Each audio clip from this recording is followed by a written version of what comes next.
Your preparedness to the world outside. It depends on how you lived as a student. Kwanza ni kujitambua. Your health is your wealth. And there is no health without mental health.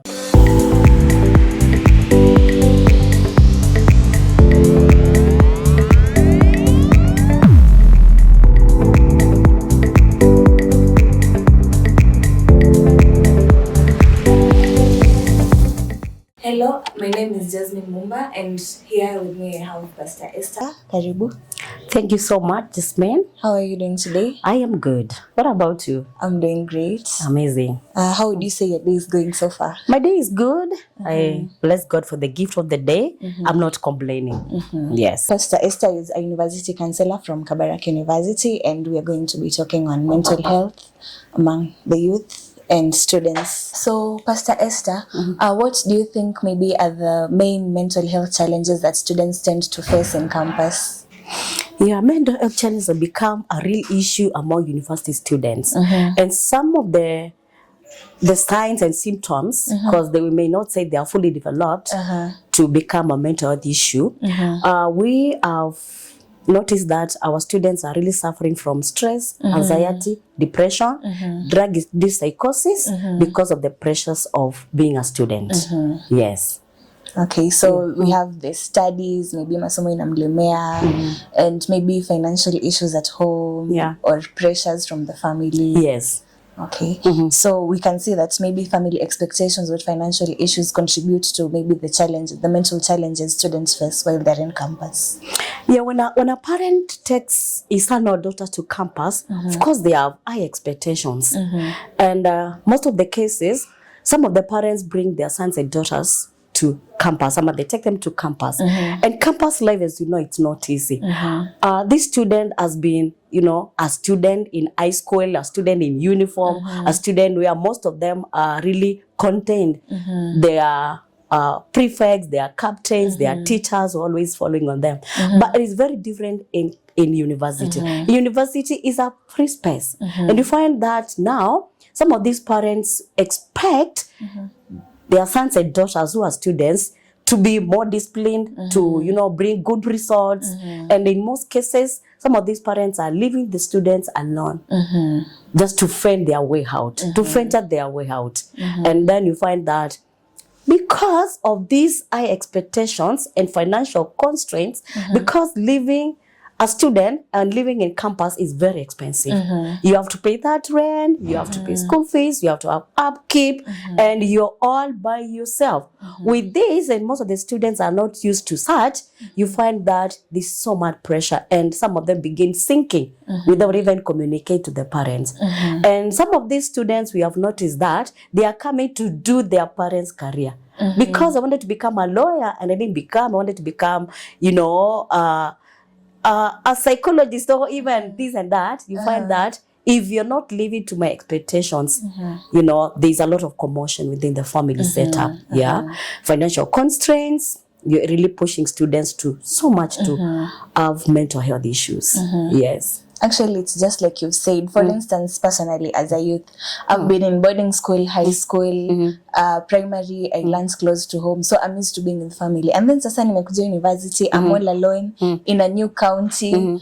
I've never lived alone in my life. Sasa unapata maybe you feel a bit lonely, and then now the only company you have is your friends. Then now the peer pressure comes in. Yes, because you see your friends wanaenda sherehe, they maybe indulge in alcohol and drugs, and at some point you might also be absorbed into that line of lifestyle. Nasa unapata maybe pain na affect, and that's why maybe drug addiction comes in. Yes. Trying to cope with the mental health challenges from the financial constraints. And even the fear of missing out. You want to belong. And maybe you're coming from this Christian family, and now you fall into bad hands. You find that it's really hard, can be really hard on a student, can be really hard. Yes.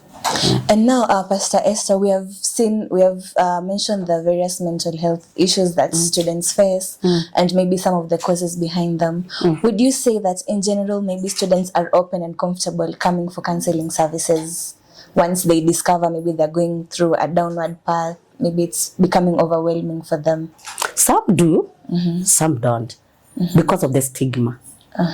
Unaambiwa wewe cheza kama mwanaume. Unaenda kuwa na counselor saa kuambie nini?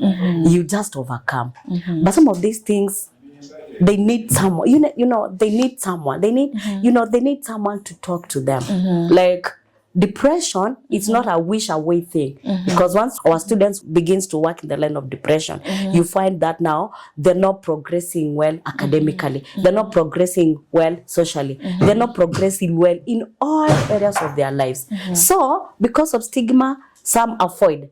But some are courageous. They walk in and say, look here, madam, I've been to this and that and I'm not feeling okay. We say that it's okay not to be okay, but it is not okay for you to keep quiet. And I found that young people are going or using other platforms to fix. They need a quick fix. They go to AI, they go to ChatGPT, and those ones may not answer all their queries.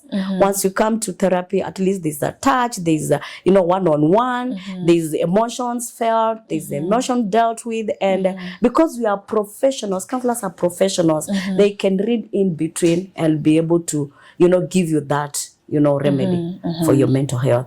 So some come, some no. Some don't. Until they are fixed to that wall and they can't have another option, that is when they come.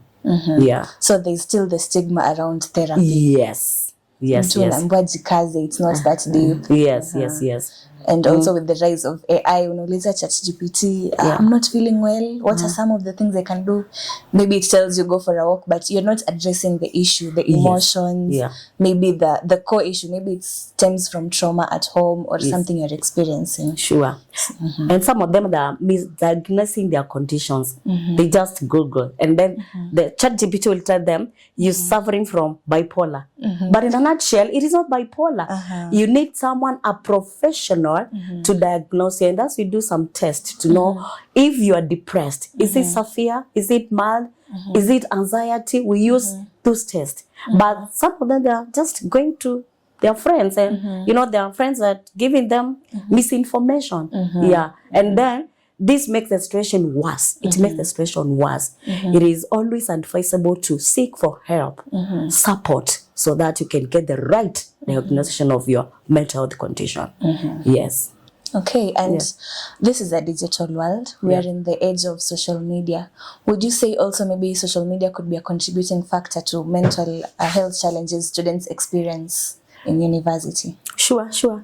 Most of the students are spending so much time in social media. And you know, the celebrities that are, you know, there in our social media, the life that they are portraying in their social media, in the social media platform, it is not the real life. And so when students look and take time to be in this social media, which they are doing, it affects them because there's comparison. I want to be like so and so, and you don't know how so and so is living their lifestyle, how he has done all the means that they used to be there. So there's comparison. And then again, there's bullying. There's a lot of bullying, you know. There's a lot that is happening in social media. We say social media is good when used appropriately. But you find that if social media is even affecting our students' progression performance. Because, you know, overnight, you're there in TikTok, you're there in IG, you're there watching and looking, and then you feel like, I can't be like them. So what does it do to you? It affects your self-esteem. Because so and so is there. And you know, I would not say that most of the social media personalities are living a fake life. I'm not saying so, but some of them, majority of them are. But you see this student is just spending so much time. So there's insomnia that sets in. There's anxiety. There's lack of interest in everything. There's suicidal ideation, suicidal thoughts. Because you don't belong. You feel like I don't belong. Some of these may be your classmates. But once you're out from the books and from the class, how do you know their lifestyle well? Social media is a good platform when used appropriately, but it can be a damage to you or someone's brain if not used appropriately. Yes.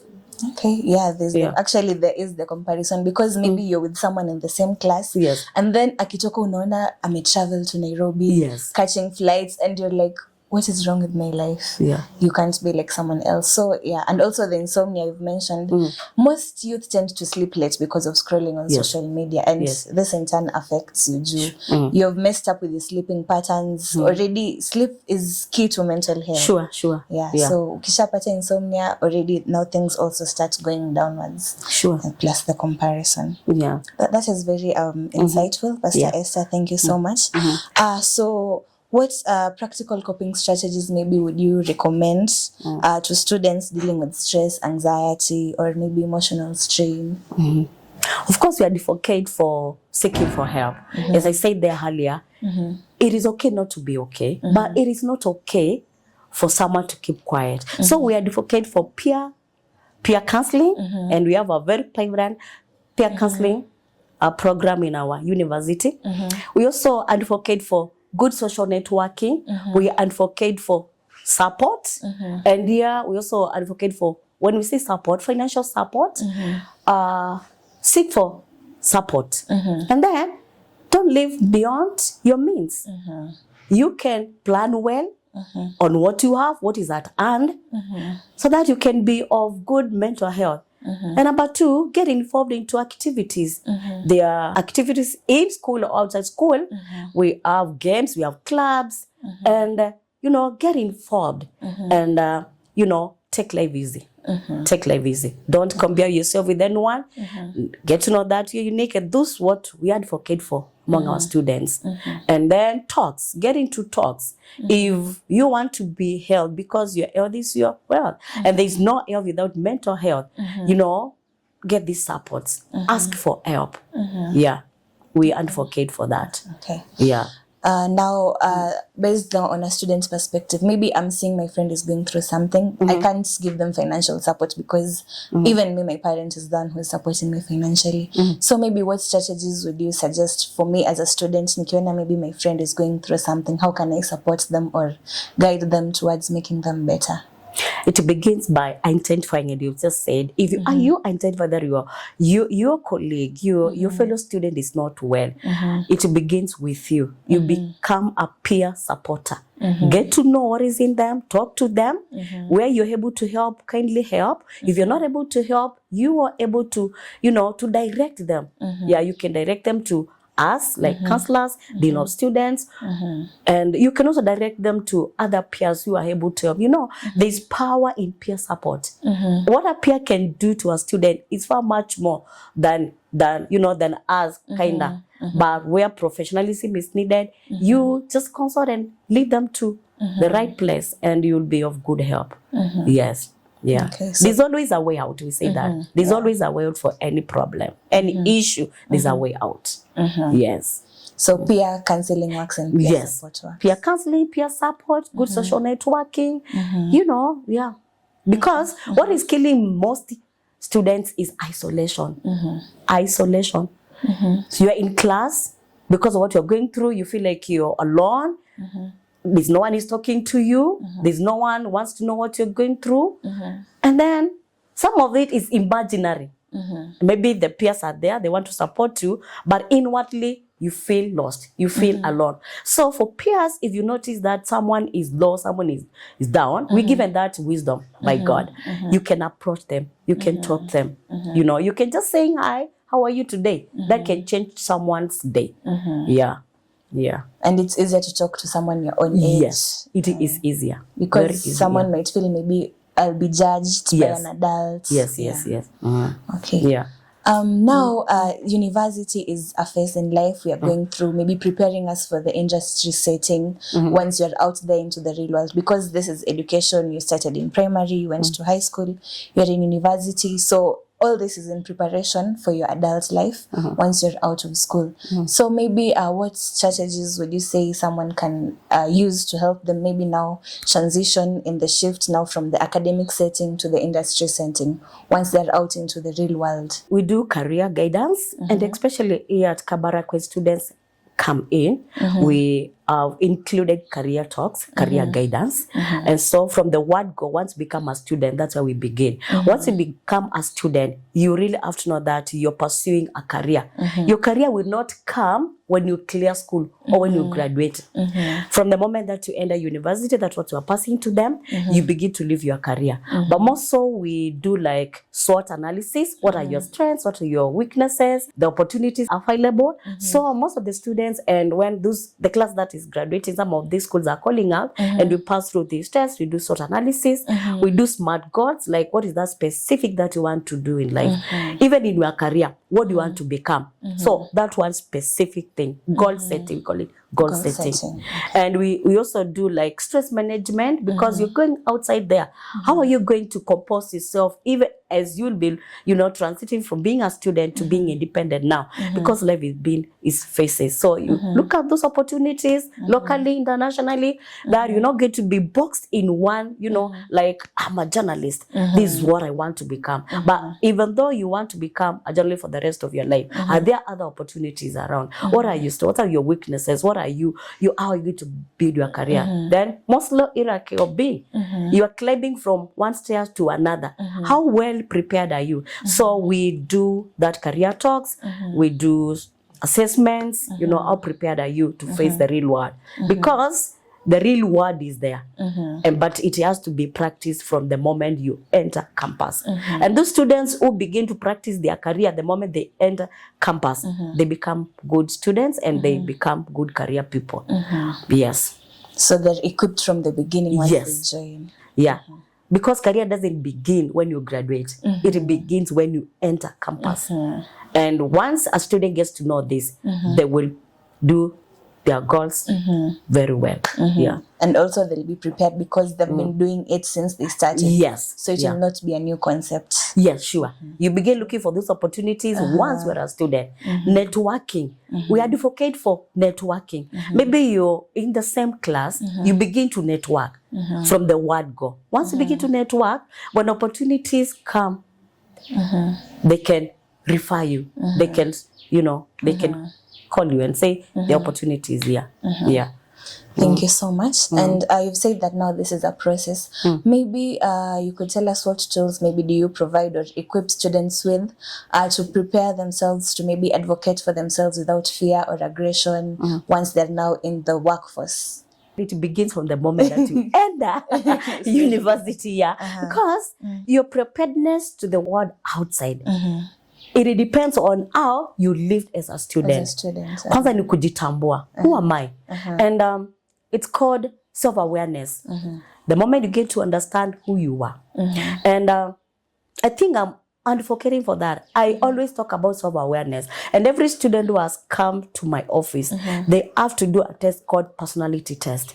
This personality test, it is so rich that it will show you your personality, it will show you your career, and then it will show you your strengths, your weaknesses, what you can handle, whether you're a student outside there, because it cuts across all genders and all ages of life. So we advocate that a student gets to know themselves, not after graduation, before, during, and after. And we also, this self-awareness, we also teach about, assertiveness, how assertive you are. Because the world is not, the world is not fair. There's a friend of mine wrote a book that life is not fair, play to win. It's a good book. So once you get to know who you are, your strengths, your weaknesses, what you can handle, soft skills is another thing that we are teaching and we are passing on to students. Soft skills where you'll get to know problem solving, communication skills, your presentations, because once you get outside there, you present yourself appropriately. You present yourself as a career lady, as a career gen. The world would be looking for you. Sometimes we say it's not the grades. Grades are very okay. But if you have grades and you are not able to communicate well, to present yourself appropriately, people will confuse you. Yeah, so soft skills. Yeah. Thank you so much. Now, as we come to the end of our discussion, maybe what would be your parting shots to the young individual out there listening to this discussion? I want to encourage every student. Just be yourself. Be yourself. And when you feel like things are not okay, kindly seek for help. Help is always available. You can talk to your peers. You can talk to your to your mentors. I advocate that every student have a mentor, somebody you look up to.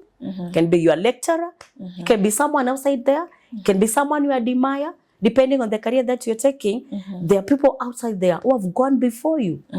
You can reach out to them. And I believe that's only a call away. The world is so small because of the media used to win. If you admire someone in the media, you can call them and, you know, request them to mentor you.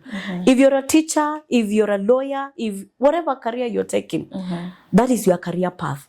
So reach out and don't conform. Don't conform, don't conform, don't conform. Yeah. Thank you so much, Pastor Esther. That has been our discussion. Stay tuned for more. I've been your host, Jasmine Mumba. Bye. Thank you so much. I'll be looking forward for more of these discussions. Yes.